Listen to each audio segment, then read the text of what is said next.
सच से सामना, the nation first पर मनोज मस्ताना के साथ। दोस्तों नमस्कार, मैं मनोज मस्ताना, आप देख रहे हैं नेशन ट्रूथ न्यूज और पीएनएफ न्यूज। आपका बहुत बहुत स्वागत। दोस्तों आज कांग्रेस का प्रेस कॉन्फ्रेंस हुआ है, बहुत बड़ी प्रेस कॉन्फ्रेंस हुई है।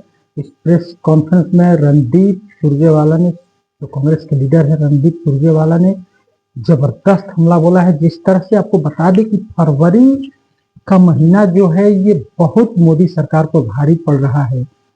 सबसे पहले यूजीसी आया, यूजीसी पर सरकार, विपक्ष को तो इससे मतलब नहीं था, लेकिन सरकार बुरी तरह से फंसते गई। अपने ही लोग हमलावर हो गए सरकार पर, मोदी सरकार पर। उसके बाद से दोस्तों ट्रेड डील आया, अमेरिका का यूएस इंडिया ट्रेड डील, जिसके बाद सरकार बुरी तरह से फंस गई। अब तो कई तरह के सवाल उठाए जा रहे हैं कि ये डील हुआ भी है कि नहीं हुआ है। और भारत 18% का भारी भरकम टैक्स के साथ कैसे बाजार में रहेगा, बांग्लादेश जैसा देश 0% के साथ रहेगा। उसके बाद इफ्तिन फाइल 2-3 महीना पहले भी आया था, लेकिन अभी इफ्तिन फाइल पर चारों तरफ से मोदी सरकार गिर गई है और जवाब देते नहीं बन रहा है। तो मोदी सरकार के मंत्री हरदीप पुरी के इस्तीफा कांग्रेस मांग रही है, चौतरफा घिरी है। इसी में आज प्रेस कॉन्फ्रेंस हुआ।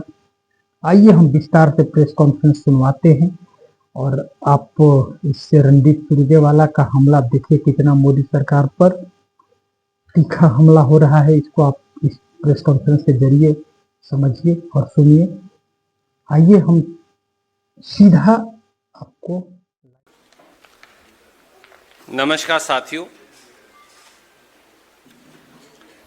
आज एक अति महत्वपूर्ण विषय को लेकर हम सब आपके बीच में उपस्थित हैं। देश हित गिरवी रखकर व्यापार समझौता नहीं हो सकता। खेत खलिहान और किसान की रोजी रोटी पर देश को हमला मंजूर नहीं। भारत की ऊर्जा सुरक्षा से खिलवाड़ मंजूर नहीं और भारत की संप्रभुता और आत्मनिर्भरता से समझौता मंजूर नहीं। ये 4 पहलू आपके बीच में लेकर हम उपस्थित हैं। व्यापार समझौते आर्थिक तरक्की का रास्ता हैं। व्यापार समझौतों का आधार ही बराबरी की शर्तों पर परस्पर लोकहित है दो देशों का। व्यापार समझौते देश की संप्रभुता को त्याग कर गुलामी का रास्ता कदापि नहीं हो सकते। व्यापार समझौतों की आड़ में देशहित और लोकहित दोनों की बलि नहीं दी जा सकती। अंग्रेज से भी हम इसी वजह से लड़े थे। करोड़ जनमानस व्यापार समझौते की आड़ में देशहित और लोकहित की बलि कभी स्वीकार नहीं करेंगे। अमेरिका भारत व्यापार समझौते में मोदी सरकार ने किसानों व खेत खलिहान के हितों की बलि दे डाली। भारत की ऊर्जा सुरक्षा से सरेआम खिलवाड़ किया। भारत की डिजिटल स्वायत्तता व डेटा प्रिवेसी पर गंभीर सवाल खड़े कर दिए। भारतीय हितों की रक्षा में मजबूती से खड़े होने की बजाय एक मजबूर सरकार ने भारत की संप्रभुता और आत्मनिर्भरता पर समझौता कर लिया। लोग पूछ रहे हैं, मजबूत सरकार या मजबूर सरकार, आत्मनिर्भर भारत या अमेरिका निर्भर भारत? ये सवाल लोग पूछ रहे हैं। मोदी सरकार द्वारा भारतीय हितों की तिलांजलि देने के कुछ पहलू लेकर हम आपके बीच में हैं और मैं केवल 3 पक्षों की आपसे चर्चा करूंगा। खेती, ऊर्जा सुरक्षा और ओवरऑल जो व्यापार की शर्त है। खेत खलिहान और किसान से विश्वासघात। भारत के कृषि बाजार में अमेरिका के खेती और खाद्य उत्पादों का निःशुल्क आयात किसानों की रोजी रोटी पर सीधे हमला है। अमेरिका भारत व्यापार समझौते के तहत 6 फरवरी 2026 के फ्रेमवर्क इंटरिम एग्रीमेंट में पहले बिंदु में ही यह सहमति जताई है कि भारत बगैर किसी इंपोर्ट ड्यूटी या आयात शुल्क के अमेरिका के खाद्य और कृषि उत्पाद के लिए अपना बाजार खोल देगा। अब इसके इंपैक्ट्स क्या हैं, मैं एक एक करके आपको वो बताऊंगा। सबसे पहला शब्द जो वहां लिखा है वो लिखा है ड्राइड डिस्टिल्ड ग्रेन, DDG। वो भारत में आयात होगा। यह असल में क्या है? प्रोसेस्ड मक्का है। ड्राइड डिस्टिल्ड ग्रेन प्रोसेस्ड मक्का है। भारत में आज 4 करोड़ 30 लाख मीट्रिक टन मक्का पैदा होता है। यह कहां पैदा होगा? कर्नाटक, मध्य प्रदेश, महाराष्ट्र, राजस्थान, उत्तर प्रदेश, बिहार, तेलंगाना, गुजरात, कुछ पोर्शंस ऑफ हरियाणा और पंजाब, यानी लगभग आधे से अधिक भारत में। तो इसके विपरीत भारत में 4 करोड़ 30 लाख मीट्रिक टन सालाना मक्का हम पैदा करते हैं। हम अपनी जरूरत का सारा मक्का पैदा करते हैं। America 42 crore 50 lakh metric tonne मक्का पैदा करता है। हम 4 करोड़ 30 लाख मीट्रिक टन, वो 42 करोड़ 50 लाख मीट्रिक टन। स्वाभाविक है उन्हें अपना मक्का बेचने के लिए भारत जैसा बड़ा बाजार चाहिए। सवाल बड़ा सीधा है, अगर अमेरिका ड्यूटी फ्री यानी शुल्क रहित मक्का हिंदुस्तान के बाजार में बेचेगा तो आधे भारत का किसान क्या करेगा? उसका क्या हाल हश्र होगा? व्यापार समझौते के पहले बिंदु में दूसरा शब्द लिखा हुआ है लाल ज्वार का आयात। ज्वार अक्सर लाल ही है हमारे, तो उस पूरे क्षेत्र में पीला या काला नहीं होता, शायद उनको समझ नहीं है, ज्वार ही बोलते हैं हम उसे। अमेरिका से ज्वार का आयात खोलने बारे सहमति। भारत का ज्वार उत्पादन इस साल 52 लाख मीट्रिक टन है। 52 लाख मीट्रिक टन। ज्वार कहां पैदा होता है? महाराष्ट्र, राजस्थान, कर्नाटक, उत्तर प्रदेश, मध्य प्रदेश, गुजरात, यानी central India to west India, सारे भारत के अंदर ज्वार पैदा होगा। थोड़ा थोड़ा ज्वार पैदा इधर भी हो जाएगा। एक पोर्शन में हरियाणा के, राजस्थान के साथ लगते, थोड़ा सा पंजाब में। अमेरिका कितना ज्वार पैदा करता है? इस साल उन्होंने 87 लाख मीट्रिक टन ज्वार पैदा किया, जिसकी वहां खपत नहीं है। तो बाजार किसका चाहिए? भारत का। सवाल यह है कि अगर अमेरिका का ड्यूटी फ्री ज्वार, आयात शुल्क रहित ज्वार भारत में बिकेगा तो भारत का ज्वार कहां जाएगा? हम तो अपनी जरूरत का सारा ज्वार पैदा कर रहे हैं। तीसरा शब्द क्या लिखा है उसमें?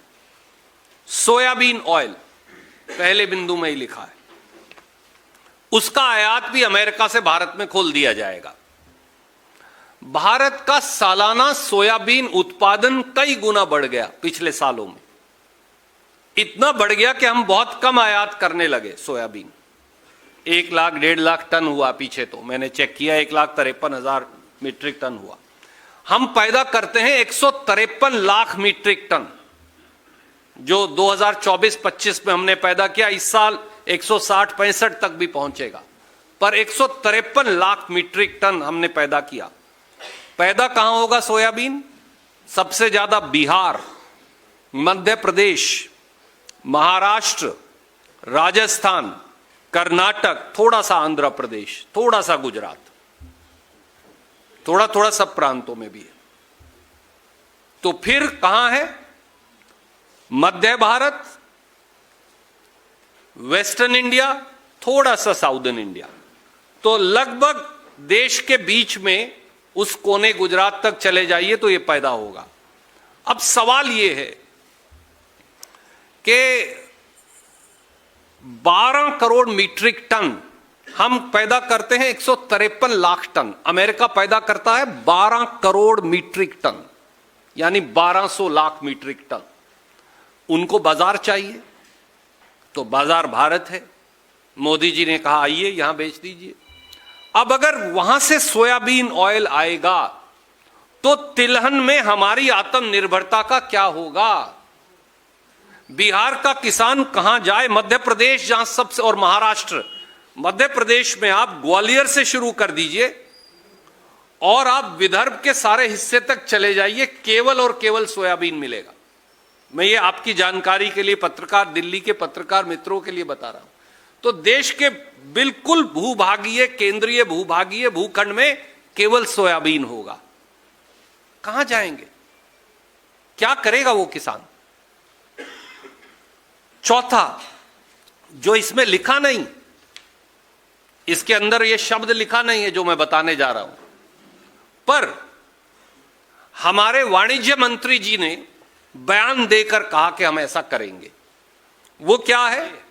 हिंदुस्तान, और इस व्यापार समझौते में उन्होंने लिखा कि बांग्लादेश जो कपास का आयात, क्योंकि अमेरिका बहुत बड़ा कपास उत्पादक है, जो कपास का आयात करेगा बांग्लादेश में अमेरिका से और फिर उसका कपड़ा बनाकर और वस्त्र बनाकर अमेरिका भेजेगा, उस पर 0% शुल्क लगेगा।